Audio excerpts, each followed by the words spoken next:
ಈ 2 ಲಕ್ಷ 3 ಲಕ್ಷ ಕೊಟ್ಟಿರ್ತಾರೆ ಒಬ್ಬೊಬ್ರು. ಓದ್ ಕೂಡಲೇ ರೌಡಿಸಮ್ ಮಾಡ್ತಾರೆ, ಮತ್ತೊಂದು ಮಗದೊಂದು. ನೀನೇನಾದ್ರು 3 ಲಕ್ಷ 4 ಲಕ್ಷ ಕೇಳಕ್ ವಾಪಸ್ ಬಂದ್ರೆ ಕೈಕಾಲು ಮುರಿತೀನಿ ಅಂದಕ್ಕೆ ಇವ್ರು ಹೋಗಲ್ಲ. ಹೌದು, ಭಯ ಬೀಳ್ತಾರೆ. ಅರ್ಥ ಮಾಡ್ಕೊಳ್ಳಿ, ಒಬ್ಬ ವ್ಯಕ್ತಿಯಿಂದ ನೀನು 4 ಲಕ್ಷ ರೂಪಾಯಿ ಇಸ್ಕೊಂಡು ಮೋಸ ಮಾಡ್ತಾ ಇದೀಯ ಅಂದ್ರೆ ಇದು ಅವ್ರಿಗೆ 100 ಜನ. ಹೌದು, ಒಂದ್ 100 ಜನರಿಂದ 4 ಲಕ್ಷ ರೂಪಾಯಿ ಇಸ್ಕೊಂಡ್ರೆ ಅಲ್ಲೇ 4 ಕೋಟಿ ಆಯ್ತಲ್ಲ. ಹೌದು, ಬಿಟ್ಟಿ ಅಮೌಂಟು. ಜನಗಳ ರಕ್ತವನ್ನು ಸುಲಿಗೆ ಮಾಡಿ, ಜನಗಳಿಗೆ ಅನ್ಯಾಯವನ್ನ ಮಾಡಿ, ಸೈಟ್ಗಳನ್ನು ಕೊಡಿಸ್ತೀನಿ ಅಂತ ಮೋಸ ಮಾಡಿ ಡೆವಲಪರ್ಸ್ಗಳು ದುಡ್ಡನ್ನು ಮಾಡ್ತಿದ್ದಾರೆ. ಹೌದು, ನಮ್ಮಲ್ಲಿ ನೋಡಿ, ಸತ್ಯವಾಗ್ಲೂ ನೀವು ಬೇಕಾದ್ರೆ ಪ್ರತಿಯೊಂದು ಅಬ್ಸರ್ವ್ ಮಾಡಿ.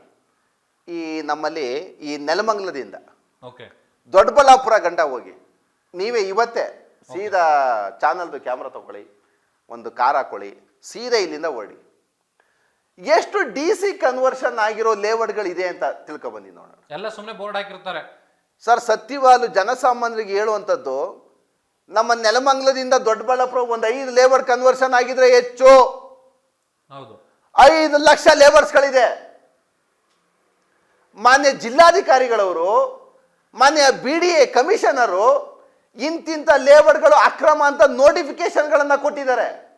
ಅದೇ ಲೇಔಟ್ ಅಲ್ಲಿ ರಿಜಿಸ್ಟ್ರೇಷನ್ ಆಗ್ತಿದೆ, ಅದೇ ಲೇಔಟ್ ಅವ್ರಿಗೆ ಜನ ಮುಗಿಬಿತ್ತು ತಗೋತಿದ್ದಾರೆ. ಇಲ್ಲಿ ರಿಜಿಸ್ಟ್ರೇಷನ್ ನಲ್ಲಿ ರಿಜಿಸ್ಟರ್ ಆಫೀಸ್ ಅಲ್ಲಿ ಯಾರು ಚೆಕ್ ಮಾಡೋದೇ ಇಲ್ವಾ ಅವನ್ನ?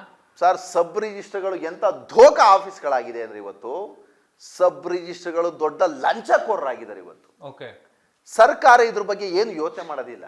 ಸರ್ಕಾರಕ್ಕೆ ಏನ್ ಬೇಕು? ದುಡ್ಡು ಬೇಕು. ಇದೇ ಕಾರಣಕ್ಕೆ ಇತ್ತೀಚೆಗೆ ಹೈಕೋರ್ಟ್ ಒಂದು ಚಾಟಿ ಬೀಸಿ ಸುಮಾರು 90 ಜನ ರಿಜಿಸ್ಟ್ರಾರ್ಗಳನ್ನ ಇಲ್ಲಿಂದ ಬೆಂಗಳೂರಿಂದ ಓಡಿಸಿದೆ, ಟ್ರಾನ್ಸ್ಫರ್ ಮಾಡಿದೆ.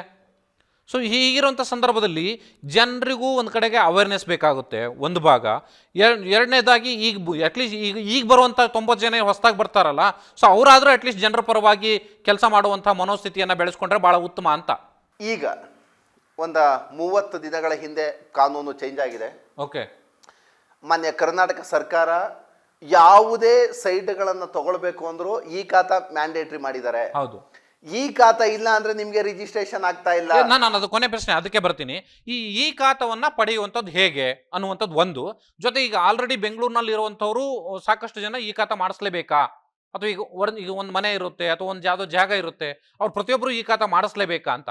ನೋಡಿ, ಯಾವುದೇ ಜಾಗಗಳನ್ನ ಅಂದ್ರೆ ಮನೆ ಕಟ್ಕೊಂಡಿರ್ತಾರೆ, ಈ ಖಾತಾ ಮಾಡಿಸಿದ್ರೆ ಜೆನ್ಯೂನ್ ಅದು. ನೋಡಿ, ಯಾಕೆ ಈ ಖಾತವನ್ನ ಮಾಡಿಸೋದನ್ನ ಮ್ಯಾಂಡೇಟ್ರಿ ಮಾಡಿದ್ದಾರೆ ಸರ್ಕಾರ ಅಂದ್ರೆ, ಯಾವುದೇ ಒಂದು ಸೈಟ್ಗೆ ನೀವು GPS ಫೋಟೋ ಹಾಕಿ, ಶೆಡ್ಯೂಲ್ ಅನ್ನ ಹಾಕಿ, ಈ ಖಾತಾ ರೆಡಿ ಆದ್ಮೇಲೆ ಅದೇ ಸೈಟಿನ ಮೇಲೆ 2ನೇ ಈ ಖಾತಾ ಮಾಡಕ್ಕೆ ಪ್ರಾವಿಷನ್ಸ್ ಇಲ್ಲ. ಯಾಕೆಂದ್ರೆ ಎಲ್ಲ ಚೆಕ್ ಬಂದು ಅವರ ಮಾಲೀಕತ್ವದ ಗುರುತು ಎಲ್ಲ ಒಂದು ಈ ಖಾತೆನಲ್ಲಿ ಕ್ಲಿಯರ್ ಆಗಿರುತ್ತೆ. ಆಮೇಲೆ EC ಮೇಲೆ ಒಂದು ಮಾತ್ರ ಬರುತ್ತೆ. ಈ ರೆವಿನ್ಯೂನಲ್ಲಿ ಏನಾಗುತ್ತೆ ಗೊತ್ತಾ, ಒಂದೇ ಸೈಟ್ ಮೇಲೆ 10 ಮಾಡಿಸ್ತಾರೆ. ಇವನ್ನೆಲ್ಲ ತಡೆ ಹಿಡಿಬೇಕು ಅನ್ನೋ ಕಠಿಣ ಕ್ರಮವನ್ನ ಇವತ್ತು ಕರ್ನಾಟಕ ಸರ್ಕಾರ ಕೈಗೊಂಡಿದೆ. ಪ್ರತಿಯೊಬ್ಬ ಮನೆ ಇರೋನು ಸಹ ಈ ಖಾತಾ ಮಾಡಿಸ್ಕೊಳ್ಬೇಕು, ಸೈಟ್ ಇರೋನು ಸಹ ಮಾಡಿಸ್ಕೊಳ್ಬೇಕಾಗ್ತದೆ. ಆಮೇಲೆ ಈಗ ಪರ್ಚೇಸ್ ಅನ್ನ ಮಾಡ್ತಿದಾರಲ್ಲ, ಯಾವುದೋ ರಿಯಲ್ ಎಸ್ಟೇಟ್ ಆಫೀಸ್ಗಳನ್ನ ನೋಡ್ತಾ ಇರ್ತೀವಿ, ಯೂಟ್ಯೂಬ್, ಫೇಸ್ಬುಕ್, ಈ ಸೋಷಿಯಲ್ ಮೀಡಿಯಾಗಳಲ್ಲೆಲ್ಲ ನಾವು ನೋಡ್ತಾ ಇರ್ತೀವಿ. 6 ಲಕ್ಷ ಬೆಳಗ್ಗೆ ನಿಮ್ಮ ಬರೋದಕ್ಕಿಂತ ಮುಂಚೆ ನಾನು ನೋಡಿದೆ 8 ಲಕ್ಷ ಕೊಟ್ಬಿಡಿ 30-40 ಸೈಟು ಅಂತ. ಆ ಬೋಗಸ್ ರಿಯಾಲಿಟಿ ಏನು ರಿಯಲ್ ಎಸ್ಟೇಟ್ ಆಫೀಸ್ಗಳಿಗೆ ದಯಮಾಡಿ ಹೋಗ್ಬೇಡಿ. ನೀವು ದಯಮಾಡಿ ಸಾರ್ವಜನಿಕರಿಗೆ ನಾನು ಹೇಳುವಂಥದ್ದು, ರಿಯಲ್ ಎಸ್ಟೇಟ್ ಆಫೀಸ್ಗಳಿಗೆ ನೀವು ಹೋಗ್ಲಿಲ್ಲ ಅಂದ್ರೆ ನೀವು ಬದಿಕಂಡ್ರಿ. ರಿಯಲ್ ಎಸ್ಟೇಟ್ ಆಫೀಸ್ಗೆ ಏನಾದ್ರು ನೀವು ಹೋದ್ರ ಸತ್ಯ ಇದು. ಲಕ್ಷಾಂತರ ಜನದ ಉದಾಹರಣೆಯನ್ನ ನಿಮಗೆ ಕೊಡ್ತೀನಿ ನಾನು. ಇಲ್ಲಿ ಒಂದು ಈ ಖಾತಾ ಅನ್ನುವಂಥದ್ದು ಈಗ ಒಂದು ರೀತಿ ಮ್ಯಾಂಡೇಟರಿ ಆಗ್ಬಿಟ್ಟಿದೆ, ಒಂದು ರೀತಿ ಒಳ್ಳೇದು ಕೂಡ, ಸರ್ಕಾರ ಒಂದು ಒಳ್ಳೆ ಕ್ರಮವನ್ನು ಕೈಗೊಂಡಿದೆ. ಸೊ ಈ ಖಾತಾ ಮಾಡಿಸ್ಬೇಕಾದ್ರೆ ಏನೇನು ಬೇಕಾಗುತ್ತೆ, ಅದು ಪ್ರೊಸೀಜರ್ ಹೇಗೆ, ಒಂದು ಸಾರ್ವಜನಿಕರಿಗೆ ಒಂದು ಮಾಹಿತಿ. ಸರ್, ಒಂದು ನಮ್ಮಲ್ಲಿ ಬೆಂಗಳೂರು ಅಥವಾ ಯಾವುದೇ ಸ್ಥಳೀಯ ಪ್ರಾಧಿಕಾರ ಡಿಸ್ಟಿಕ್ ಲೆವೆಲಲ್ಲಿ ಇರುತ್ತೆ ಅಂತ ತಿಳ್ಕೊಳ್ಳಿ. ನೀವು ಮನೆ ಕಟ್ಕೊಂಡು ಆರಾಮಾಗಿ ವಾಸ ಇದ್ದೀರಾ, ಮನೆಗೇನು ಸಮಸ್ಯೆ ಇಲ್ಲ. ಈಗ ನೋಡಿ, ನಾವು ಒಂದು ಬಿಲ್ಡಿಂಗ್ ಅಲ್ಲಿ ಇಲ್ಲಿ ಕೂತಿದ್ದೀವಿ, ಇದು ಡಾಕ್ಯುಮೆಂಟ್ಸ್ ಕರೆಕ್ಟ್ ಆಗಿರುತ್ತೆ. ಇದ್ರದ್ದು ನೀವು ಟ್ಯಾಕ್ಸ್ ಪೇಡು, ಸೇಲ್ ಡೀಡು, ನಿಮ್ಮಲ್ಲಿ ಮದರ್ ಡೀಡು ತಗೊಂಡೋಗಿ ಕೊಟ್ಟಿದ್ದಕ್ಕೆ ಈ ಖಾತಾ ಮಾಡ್ಕೊಡ್ತಾರೆ. ಯಾಕೆಂದ್ರೆ ಆಲ್ರೆಡಿ ನೀವು ಪೊಸಿಷನ್ ಇದ್ದ ಮನೆ ಕಟ್ಕೊಂಡಿದ್ರೆ ಎಲ್ಲ ಓಕೆ. ನಿಮ್ಮ ಜಮೀನಿಗೆ ಅಂದ್ರೆ ನಿಮ್ಮ ಸೈಟು ಮತ್ತು ಮನೆಗೆ ಸಂಬಂಧಪಟ್ಟ ಡಾಕ್ಯುಮೆಂಟ್ಸ್ಗಳನ್ನ ಸ್ಥಳೀಯ ಪ್ರಾಧಿಕಾರ BBMP ಯಾರು ಕೊಟ್ರೆ ಅವರು ಖಾತೆಯನ್ನ ಮಾಡ್ಕೊಡ್ತಾರೆ. ಇದು ಪ್ರಾವಿಷನ್ ಇದೆ. ಮೈಸೂರಲ್ಲಿರೋದು ಮೂಡ ಇದೆ, ಟೂಡ ಇದೆ, ಅದು ಡೂಡ ಇದೆ, ದಾವಣಗೆರೆ, ಬೆಳಗಾವಿ, ಯಾದಗಿರಿ BBMP. ಬಿಡಿಎ ಖಾತಾ ಫಸ್ಟ್ ಅವ್ರು ಸೇಲ್ ಮಾಡುವಾಗೆ ಕೊಡ್ತಾರೆ.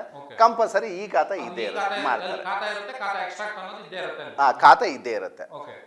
ಯಾವುದೇ ಒಂದು ಅಂದ್ರೆ ಸ್ಥಳೀಯ ಈ ಗ್ರಾಮ ಪಂಚಾಯತಿನಲ್ಲಿ ಪಂಚಾಯತಿ ಈ ಖಾತಾ ಕೊಡ್ತಾರೆ, ನಗರಸಭೆನಲ್ಲಿ ನಗರಸಭೆಯವರು ಕೊಡ್ತಾರೆ, ಪುರಸಭೆನಲ್ಲಿ ಪುರಸಭೆ ಕಮಿಷನರ್ಗಳೆಲ್ಲ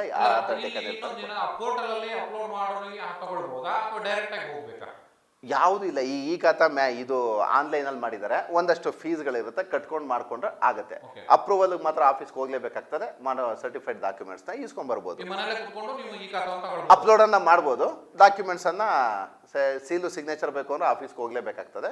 ಹೋಗಿ ತಲುಪಿಸ್ಬಿಟ್ಟು ಒರಿಜಿನಲ್ ಡಾಕ್ಯುಮೆಂಟ್ಸ್ ಒಂದು ಕೊಟ್ಟರೆ ಆಫೀಸಲ್ಲಿ ಒಂದು ಸೆಟ್ ಇಟ್ಕೊಂಡು ನಮಗೊಂದು ಕೊಡ್ತಾರೆ.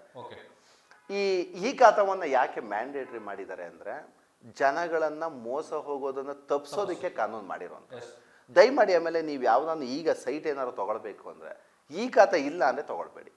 ಆಮೇಲೆ ಈ ಖಾತಾ ನಿಮಗೆ ಕೊಟ್ಟರು ಸಹ ಸ್ಥಳೀಯ ಪ್ರಾಧಿಕಾರ ಯಾವುದಿದೆ ಹೋಗಿ ವಿಚಾರಿಸ್ಬಿಟ್ಟು ಈ ಲೇಔಟ್ ಅಧಿಕೃತನ ಅನಧಿಕೃತನ ತಿಳ್ಕೊಂಡು ನೀವು ತಗೊಳ್ಳಿ. ಯಾಕೆಂದ್ರೆ ಲೋಕಲ್ ಇರೋರಿಗೆ ಗೊತ್ತಿರುತ್ತೆ. ಈಗ ಯಾವುದೋ ಒಂದು ಪಂಚಾಯತಿ ಇದೆ ಅಂತ ತಿಳ್ಕೊಳ್ಳಿ, ಪಂಚಾಯತಿ PD ಹೋಗಿ ಎಂಟೇರ್ ಅವನ ಪಂಚಾಯತಿಲಿ ಏನು ಬರುತ್ತೆ ಎಲ್ಲ ಮಾಹಿತಿನೂ ಅವ್ರಿಗಿರುತ್ತೆ. ಇಷ್ಟೊತ್ತು ಕೂಡ ಕಾನೂನಾತ್ಮಕವಾಗಿ ಸೈಟ್ಗಳು ಹೇಗೆ ಇರ್ತವೆ, ಸೊ ಹೇಗೆ ನಾವು ತಗೊಳ್ಬೇಕು, ಸಾರ್ವಜನಿಕರು ಯಾವ ರೀತಿ ಎಚ್ಚರಿಕೆ ಇರಬೇಕು ಅನ್ನೋಂಥ ಮಾಹಿತಿಯನ್ನು ಕೊಟ್ಟರೆ ಅದಕ್ಕೆ ತಮಗೆ ಧನ್ಯವಾದಗಳು. ಇದು ಈ ಹೊತ್ತಿನ ವಿಶೇಷ. ನಮಸ್ಕಾರ.